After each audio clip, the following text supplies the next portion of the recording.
So guys, na-disable nga pala yung account ko. So na permanently ban po ako. So mababalik pa rin po yan kahit na-disable po yung Facebook account nyo. So nung una, mag-appeal po kayo kay Facebook. Tapos pangalawa, mag-submit po kayo kay Meta Contract Form. So ito guys, pwede nyo po screenshot yan, copy nyo, or i-search nyo po kay Google yung Meta Contract Support guys. So ganito guys, itsura niya. Ilagay nyo po dito ang inyong email, tapos ang inyong reason, full name, tapos click nyo po yung yes.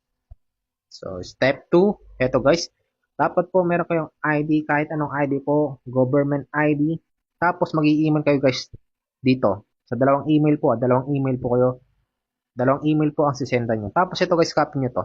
Ito guys yung isisend nyo. Ayan. So, screenshot nyo guys. Ayan po, screenshot nyo. Tapos, i-paste nyo na lang. Tapos, ilagay nyo po dito yung inyong pangalan, email address, phone number, tapos po ang inyong URL po ng Facebook account nyo. So, kahit po tumawag kayo kay Meta Support, yan pa rin po ang hingin sa inyo, yung URL po ng account nyo.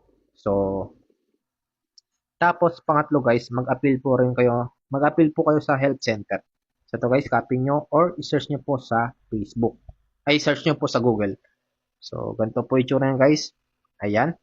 Pwede po kayo mag-appeal sa account setting, tapos login recovery guys. So, ulit-ulitin nyo lang po. So, ito yung step. Pangalawang step. Ito, pwede nyo rito guys try. Click nyo po yung no.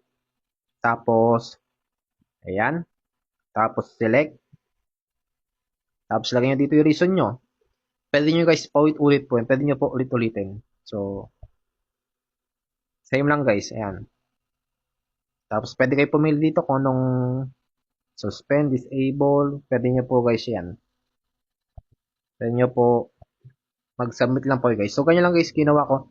Tapos, inulit-ulit ko lang po buksan yung aking Facebook account. So, ayan guys, pag open ko, bumalik na. After 2 days, bumalik po yung aking account.